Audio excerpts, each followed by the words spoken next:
Aceh Selatan tanah lelah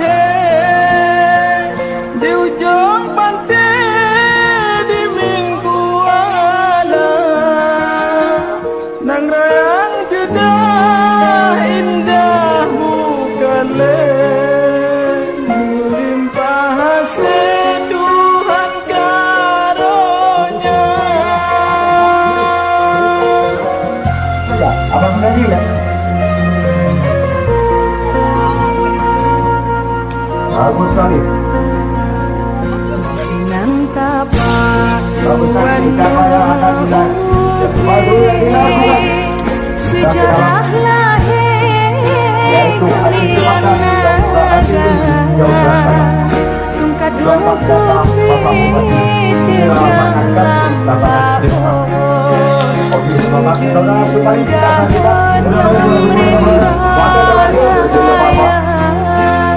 ujung megah rimbaraya udah sekarang